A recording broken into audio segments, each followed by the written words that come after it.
Fais voir où ça.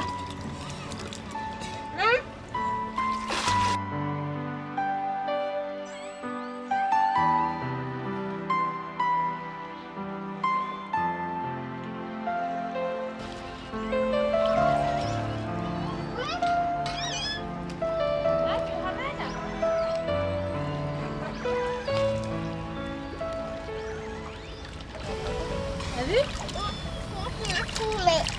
Jean-Marc, viens voir. Regarde ce qu'on a trouvé. Lâche-lui, Lisa. Fais voir, regarde. On dirait un bout d'amphore. On dirait une anse. Hein? Je vais aller au club de plongée qui est là-bas, tu sais, voir s'il y a un archéologue pour lui demander ce que c'est. Hein? Vous viendrez avec moi, les filles? Hein?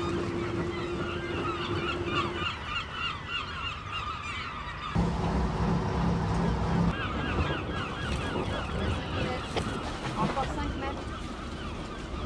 Marche arrière.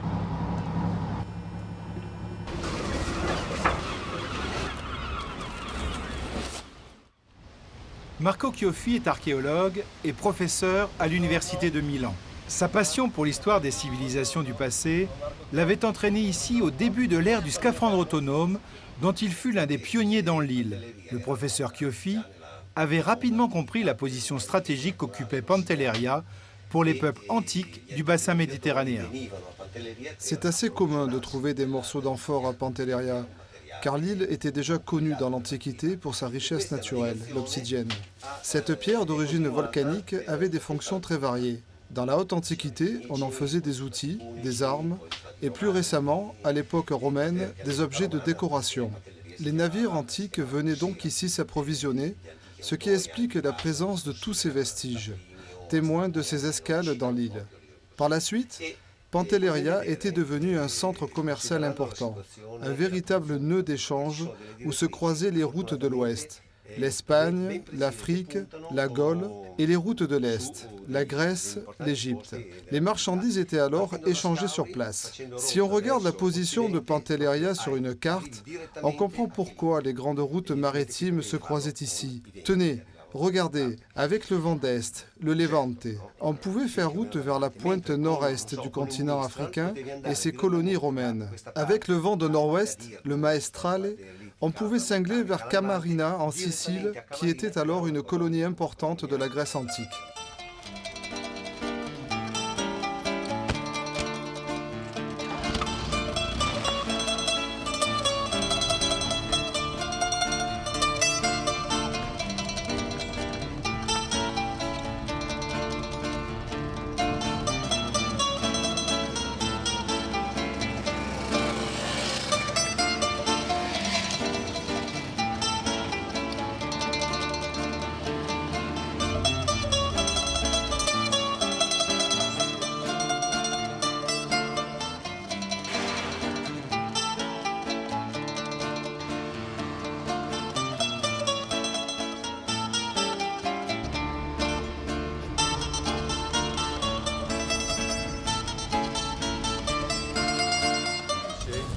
On dit que la villa romaine, dont on a trouvé des restes ici près du lac, appartenait à Agrippine, durant son exil sur l'île.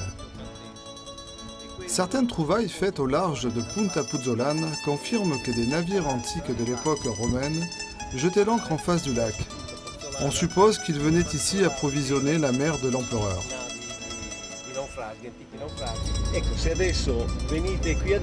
Maintenant, si tu tournes à droite, tu pourras goûter au mur de mon jardin.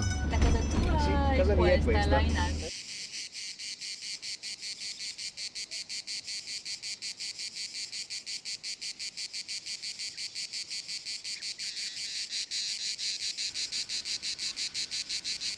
Stai attento che dopo salta il sugo.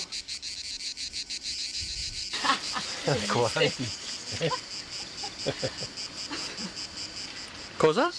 Il massimo sarebbe trovare una magna Le comble serait de trouver une magnadée pleine de murs. C'est comme cueillir des amphores. Tutte le piume così, no? Perché questo qui ha tirato lungo, ha fatto così per frenare, non ce l'ha fatta, no? Pam! Contro questo negozio. Queste qui inferocite perché svegliate ha cominciato a beccare.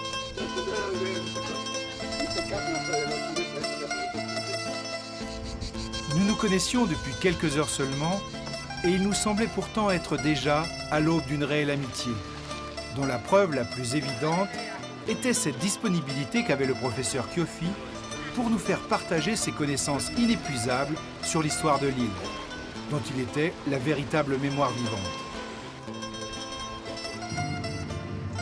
Quand le professeur Kiofi nous parlait de l'Antiquité, il nous semblait qu'il quittait notre réalité contemporaine pour traverser d'un grand coup d'aile 20 longs siècles et faire revivre l'histoire en formidable conteur qu'il était.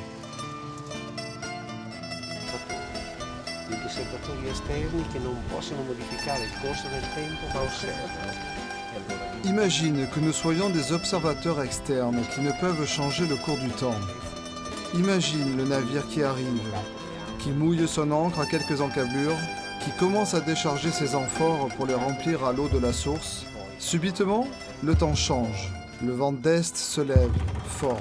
Les vagues, de plus en plus agressives, poussent le navire vers la côte. Le navire heurte au fond et coule, doucement, mais inexorablement.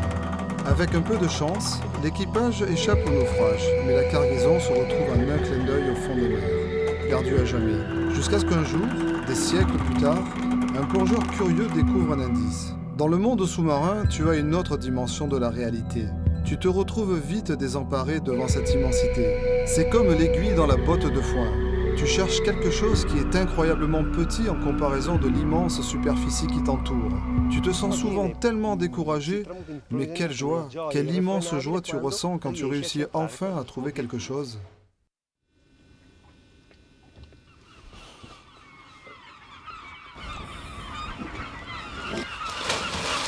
Notre curiosité pour ces fragments d'amphores enfouis dans les profondeurs du canal de Sicile allait grandissant, d'autant que le professeur Kiofi nous incitait à commencer des recherches.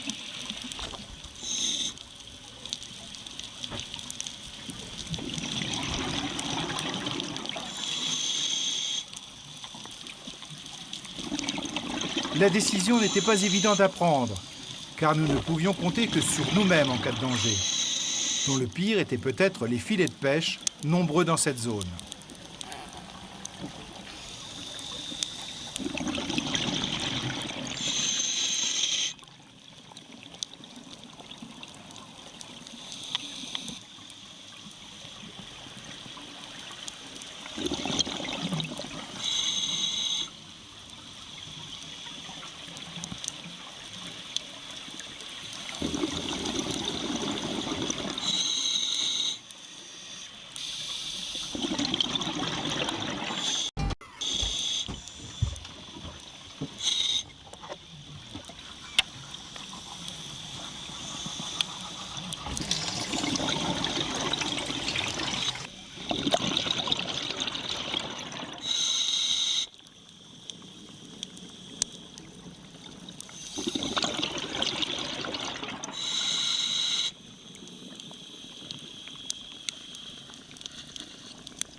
Malgré des fonds n'excédant pas 40 mètres, les repérages du terrain étaient très importants pour notre orientation, car sans bateau accompagnateur en surface, il nous fallait impérativement remonter à l'aplomb d'Halifax pour éviter une rencontre inopinée et combien dangereuse avec un chalutier en pêche.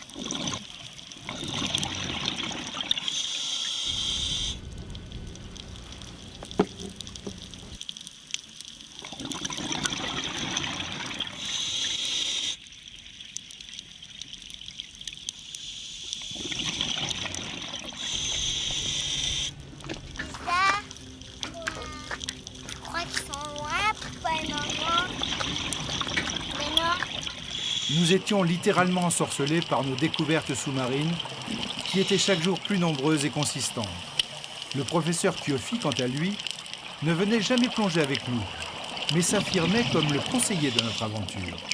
Ses indications nous étaient très précieuses. Quelquefois, il nous semblait qu'il vivait ces moments passés ensemble avec autant d'intensité que nous, mais que la pudeur le tenait à l'écart de nos émotions.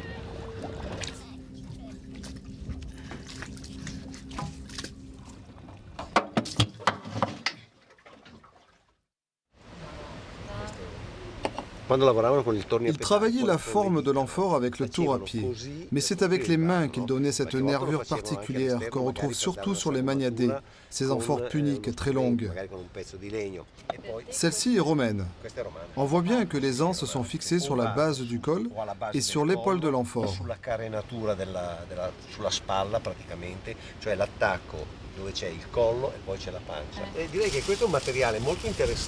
Tout ce que vous avez trouvé là est intéressant.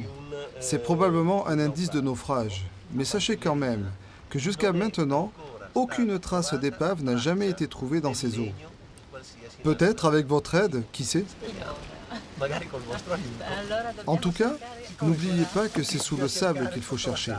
Et surtout, ne négligez aucun indice, car il n'y a pratiquement plus d'amphores maintenant. Tout a été volé. Le plus petit indice peut vous aider à découvrir des choses très intéressantes. Però, osservando i piccoli indizi del fondo, è facile trovare cose molto interessanti.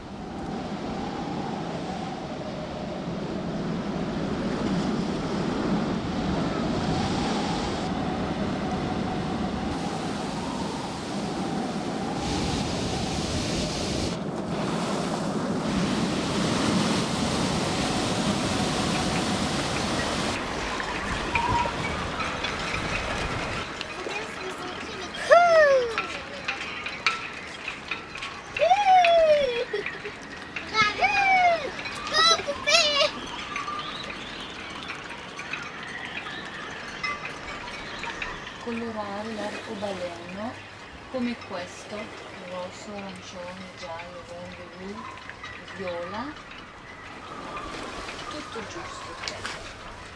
Les sources qui jadis attiraient le navigateur de l'Antiquité étaient maintenant remplacées par un unique désalinisateur pour la totalité de l'île. Et les jerrycans en plastique avaient définitivement remplacé les amphores en terre cuite pour le transfert du précieux liquide.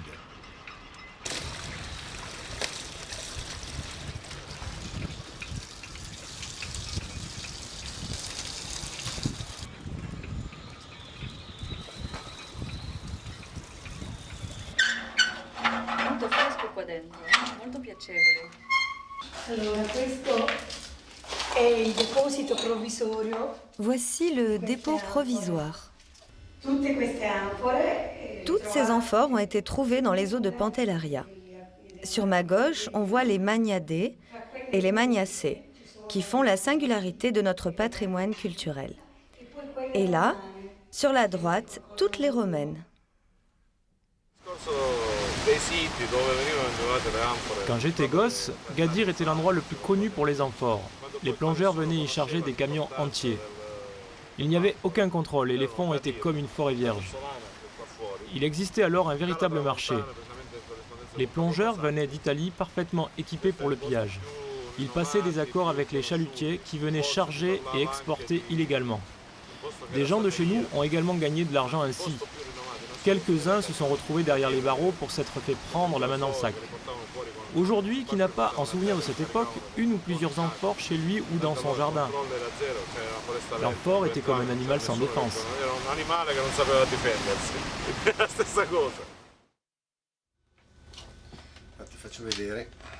On voit bien émerger dans un grand désordre toute une série de tessons, de fragments d'amphores, ou même d'amphores qu'on peut supposer entières, mais qui sont probablement brisées. Mais on ne voit pas la cargaison enfouie, à savoir la coque du navire, avec son chargement d'amphores encore in situ.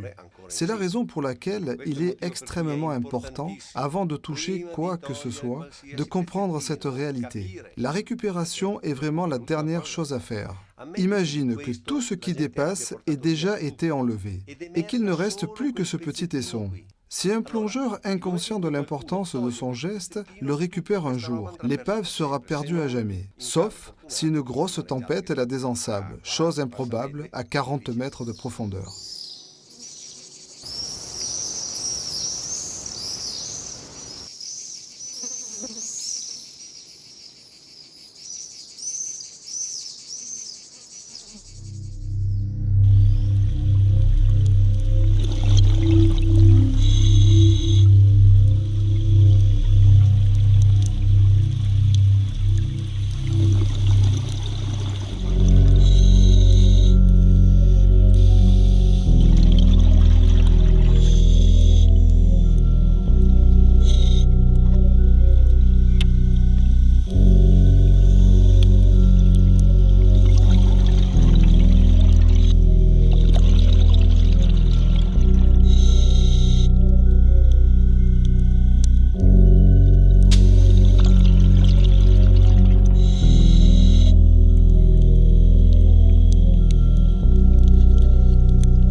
Après les traces de vaisselle romaine, un cimetière de tessons au détour d'un massif rocheux nous attira.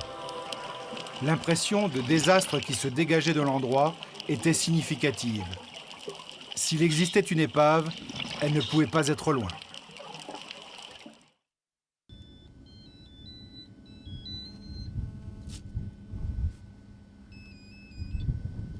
Sì, pronto? Oui, bonjour Nathalie. Du nouveau?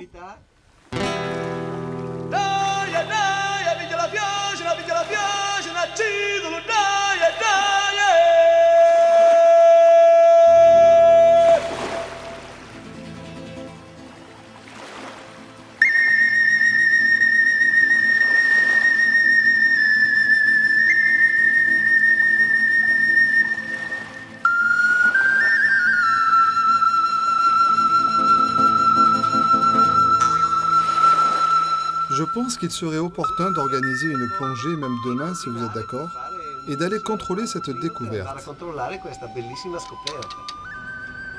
Donc, si vous êtes d'accord, on peut même faire demain matin à 9h. Ok? Alors à 9h, demain, je viens chez vous et vous me dites où aller. Je suggère d'aller où vous avez fait votre découverte et de continuer un petit peu plus loin et un petit peu plus profond pour voir si on trouve des indices plus consistants.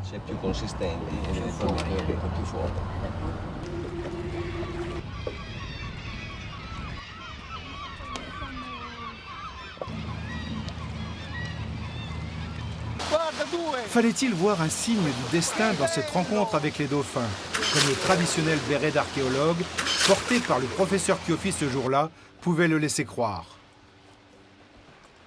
Il est difficile de dire aujourd'hui quelle pensée occupait alors nos esprits. Replié sur lui-même, chacun de nous préparait minutieusement son matériel. Une chose pourtant était certaine. Nous sentions confusément que cette plongée ne pouvait pas être comme les autres. Peut-être la présence de notre ami, son imposant matériel.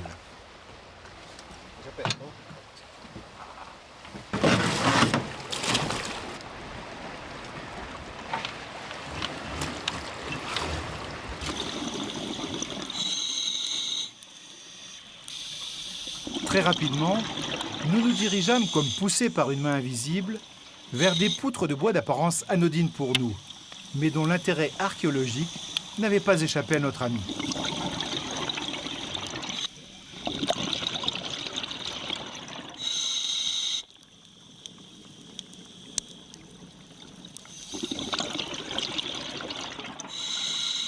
Des mesures précises allaient permettre par la suite au Centre d'études archéologiques de Palerme de confirmer qu'il s'agissait de barreaux de pont d'un navire antique de l'époque romaine.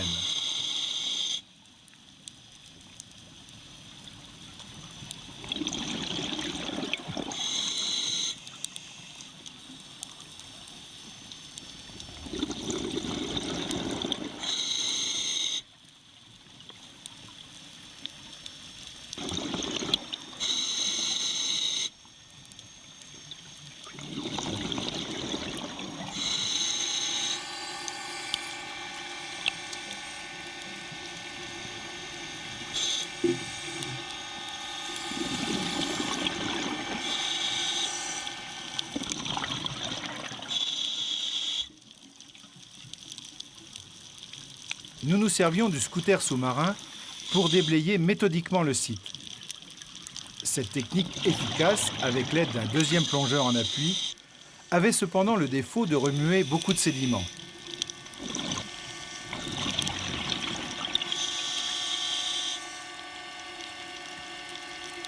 Le manque de visibilité, dû au sable en suspension, était au bout d'un certain temps difficile à supporter.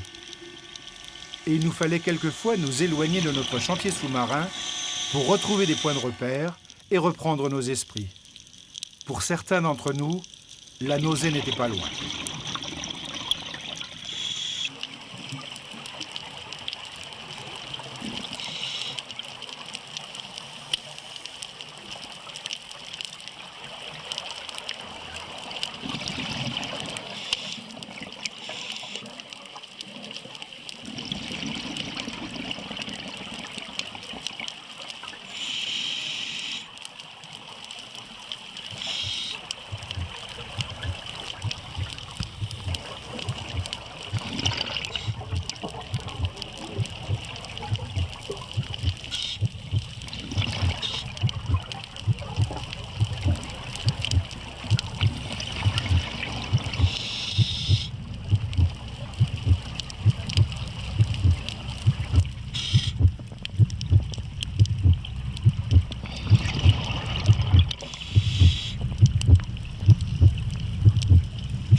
Nos efforts nous faisaient consommer beaucoup d'air et nos réserves s'épuisaient. Quand soudain, un cri de surprise figea l'instant magique. Une amphore, puis une autre amphore, puis encore une, enfouie sous les autres. L'épave gisait sous nos palmes par 36 mètres de profondeur. Il y a plus de 2000 ans, un drame de la mer s'était déroulé ici même, à quelques dizaines de mètres seulement au-dessus de nos têtes. Muets et impuissants devant cette fatalité, nous nous laissions gagner par l'émotion. Après tout ce temps passé, un regard humain allait enfin lever timidement le voile sur 20 siècles d'oubli. L'équipage avait-il été englouti avec la cargaison? Avait-il été secouru? Il est probable que nous ne le saurons jamais et que la Méditerranée gardera ce secret, comme tant d'autres, pour l'éternité.